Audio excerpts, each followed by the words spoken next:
सभी मसीह भाई बहनों को प्यार भरी जय मसीह की। परमेश्वर की पाक और पवित्र हजूरी में आप सबका स्वागत करते हैं और इस पाक पवित्र दिन के लिए परमेश्वर से प्रार्थना करते हैं। Hallelujah hallelujah hallelujah hallelujah. धन्यवाद धन्यवाद धन्यवाद धन्यवाद पिता पुत्र पवित्र आत्मा, पिता पुत्र पवित्र आत्मा, पिता पुत्र पवित्र आत्मा। सेना के यहोवा पिता परमेश्वर आपका धन्यवाद करते हैं खुदावन। आप जलाली कृपालु दयावान परमेश्वर हैं। आसमान आपका सिंहासन, धरती आपके पैरों की चौकी है पिता परमेश्वर जी। आपने पिता परमेश्वर सारी रात हमें संभाला पिता परमेश्वर जी। सुबह का मीठा प्यारा दिन हमें दिया पिता परमेश्वर जी। चलती सांसें हमें दी पिता परमेश्वर। अपने घर परिवार में हमें बना के रखा। हमें किसी भी भली वस्तु की कमी नहीं होने दी। भरपूर करके हमें रजाया अपने घर परिवार में पिता परमेश्वर जी। हमारे रास्ते में आने जाने में हमारी सहायता मदद की खुदावन। आपका धन्यवाद करते हैं पिता परमेश्वर जी। हमें किसी भी भली वस्तु की कमी नहीं होने दी। आपका शुक्र करते हैं खुदावन। अब समय पिता परमेश्वर जी आपके वचन का है पिता परमेश्वर जी, जो पाक पवित्र और शुद्ध वचन है पिता परमेश्वर जी। हमारी आत्मा की खुराक का है पिता परमेश्वर, जिसे लेकर हम तृप्त होते हैं, क्योंकि पिता परमेश्वर आपके जो वचन है पिता परमेश्वर जी, वो हमें जीना, नया बल, नया जीवन प्रदान करते हैं, जिसके द्वारा हम चलाए जाते हैं पिता परमेश्वर जी। और हमारी आत्मा को तृप्त करते हैं पिता परमेश्वर जी। जो भी हमारे आत्मा में पिता परमेश्वर जी, शरीर की जो अंदर आत्मा होती है पिता परमेश्वर, जहाँ पे उथल पुथल चलती रहती है पिता परमेश्वर जी, उसे वो शांत करते हैं पिता परमेश्वर जी। आपके वचन हमारे राहों की ज्योति, हमारे जीने का आधार है पिता परमेश्वर जी, हमारे शुद्ध रहने का आधार है। आपके वचन पवित्र हैं पिता परमेश्वर जी। ये उस चांदी के समान है जो मिट्टी की भट्टी पर ताई गई और 7 बार निर्मल की गई है। आपके वचन, आपके कलाम में लिखा, धरती आकाश टल जाएंगे पर आपके वचन कभी भी नहीं टलेंगे पिता परमेश्वर जी। इन वचनों के द्वारा हम बचाए जाते हैं, नए जीवन को पाते हैं। प्रार्थना यीशु नासरी के नाम में मांगते हैं, आमीन। आज मैं आपके लिए लेकर आई हूँ मत्ती 16 की 17 से 20 नंबर आयत तक। कल हमने जाना था कैसे पतरस ने यीशु को मसीह स्वीकार किया, और आज हम उसके बारे में आगे बढ़ते हैं। लिखा है, यीशु ने उसको उत्तर दिया, हे शमौन योना के पुत्र, तू धन्य है, क्योंकि मांस और लहू ने नहीं, परंतु मेरे पिता ने जो स्वर्ग में है यह बात तुझ पर प्रकट की है। हालेलुया। प्रभु यीशु ने पतरस को कहा कि हे पतरस, तू क्या है, धन्य है। क्यों? क्योंकि यह बात कि मैं मसीहा बन के धरती पर आया हूँ, यह बात और किसी ने नहीं, पर मेरे स्वर्गीय पिता ने तुझ पर प्रकट की है। यहाँ प्रभु यीशु अपने भेद को पतरस पर क्या कर रहे हैं? प्रकट कर रहे हैं। अपने चेलों पर प्रकट कर रहे थे। और जब यीशु ने पतरस को पूछा कि तुम मुझे क्या समझते हो, तो पतरस ने प्रभु यीशु से कहा, तू परमेश्वर का पुत्र मसीह है। और पतरस पर यह बात किसने प्रकट की थी? हमारे पिता, हमारे परमेश्वर ने। क्यों? क्या? क्योंकि पतरस क्या था? पतरस एक धर्मी बंदा था, जो परमेश्वर की वचनों पर चलता था। इसलिए परमेश्वर ने उस पर क्या किया? अपने भेद को प्रकट किया। परमेश्वर ने अपने भेद को प्रकट किया पतरस पर, क्योंकि पतरस क्या था? एक धर्मी इंसान था। और धर्मी इंसान पर परमेश्वर ने क्या की? परमेश्वर ने वाचा बांधी और अपने भेदों को प्रकट किया। हालेलुया। आगे लिखा है, और मैं भी तुझ से कहता हूँ कि तू पतरस है, और मैं इस पत्थर पर अपनी कलीसिया बनाऊंगा, और अधोलोक के फाटक उस पर प्रबल ना होंगे। हालेलुया। जब परमेश्वर ने पतरस पर भेदों को प्रकट किया, तो बहुत से वरदान देते हुए कहा कि मैं तुझ पर अपनी कलीसिया बनाऊंगा, और कोई शैतानी शक्ति, बुरी आत्मा उसको तुझसे छीन ना सकेगी। करे कोई भी शक्ति, बुरी शक्ति उस पर क्या होगी? प्रबल ना होगी। वो तेरा सामना नहीं कर पाएगी। प्रभु ने पतरस को दास बनाया, क्योंकि वह प्रभु का सेवक था, एक धर्मी बंदा था, वचनों पर चलने वाला था। पहले उस पर परमेश्वर ने अपने भेदों को प्रकट किया, और फिर उसे अपने दास के रूप में चुनकर कहा कि मैं तुझ पर अपनी कलीसिया बनाऊंगा, और कोई भी शैतानी ताकत उसको तुझसे छीन ना सकेगी। क्यों परमेश्वर ने ऐसे कहा? कि पतरस क्या था? धर्मी इंसान था। हालेलुया।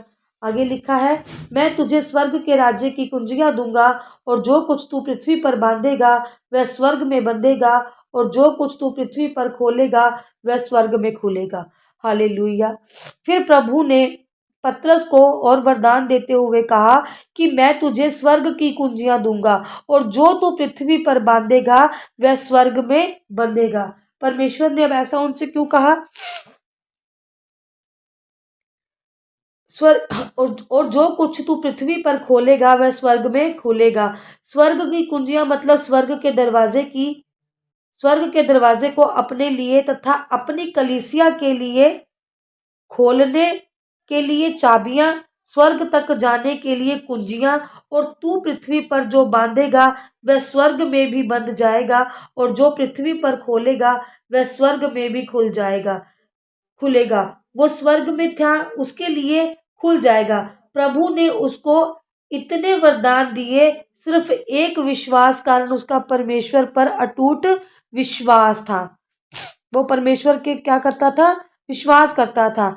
आज अगर हम भी परमेश्वर से वरदान चाहिए, अगर हमें भी चाहते हैं, हम भी अगर चाहते हैं कि वह हम पर भी अपने भेदों को प्रकट करे, तो हमें भी विश्वास परमेश्वर पर बनाए रखना होगा, अटूट विश्वास बनाना होगा। उसके अटूट बनना वचनों के कारण ही, उसके अटूट वचनों पर हमें चलना होगा। तभी हम लोग क्या बनेंगे? धर्मी जन बनेंगे। तभी हम क्या कहलाएंगे? धर्मी जन कहलाएंगे, जब हम धर्मी बनकर चलेंगे। हालेलुया। तभी परमेश्वर जो क्या करते हैं, अपने भेदों को अपने धर्मी जन पर क्या करते हैं? प्रकट करते हैं। हालेलुया। तब उसने चेलों को चिताया कि किसी से ना कहना कि मैं मसीह हूँ। हालेलुया। फिर प्रभु ने अपने चेलों से कहा कि किसी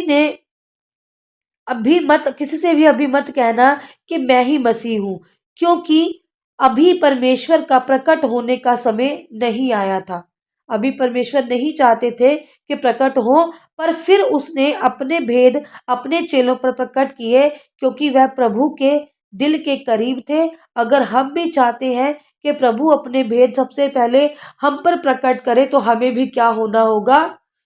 तो हमें भी परमेश्वर के करीब होना होगा। इसलिए यह बात चेलों को किसी को बताने का किसी को भी बताने के लिए परमेश्वर ने क्या कर दिया? मना किया। क्योंकि प्रभु यह भी देखना चाहते थे कि क्या वह प्रभु की बात मानते हैं, क्या प्रभु की आज्ञा का पालन करते हैं, जो प्रभु ने कहा उसी को मानते हैं। हालेलुया। अब प्रभु यह देखने चाहते थे कि मैंने एक वाचा इनसे बांधी, मैंने इनको एक आज्ञा दी, क्या वो इस आज्ञा को मानते हैं? क्या मेरी बात को वो उस रीति से लेते हैं जिस रीति से मैं आपको कहता हूं कि वो ले?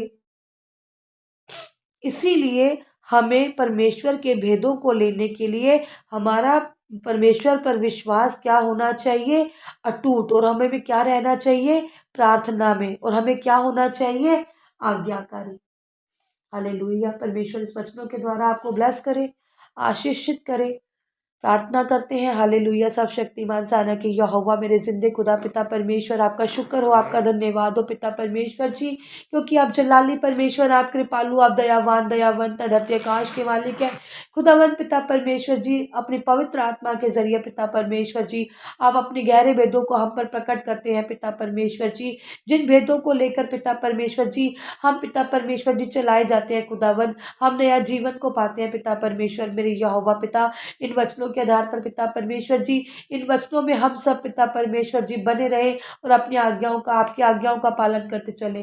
खुदावन इस वचनों के आधार पर पिता परमेश्वर जी, आज हम सब पर आपकी कृपा हो, दया हो पिता परमेश्वर। जितने भी जन आपके हजूरी में बैठे हैं, इन सब पर अपनी दया करें पिता परमेश्वर जी, अपनी कृपा करें पिता परमेश्वर जी, अपने गहरे भेदों को इन पर प्रकट करें मेरे यहोवा पिता। इनके घरों में बरकतों के वसीले लेकर आए पिता परमेश्वर जी, इनको धोकर नया करें पिता परमेश्वर जी, इनके कामों को ब्लेस करें पिता परमेश्वर जी, इनकी बुद्धि को ब्लेस करें पिता परमेश्वर जी, इनके दिलों को ब्लेस करें मेरे यहोवा पिता, इनके बोलों को ब्लेस करें मेरे यहोवा पिता जी, इनके पिता परमेश्वर जी बच्चों को ब्लेस करें, घरों की रसोइयों को ब्लेस करें पिता परमेश्वर जी, ताकि पिता परमेश्वर जी हम भरपूरी से पिता परमेश्वर जी आपके नाम में तृप्त हो जाए पिता परमेश्वर जी, और बड़ी बड़ी आशीषों को पाने वाले हो जाए खुदावन।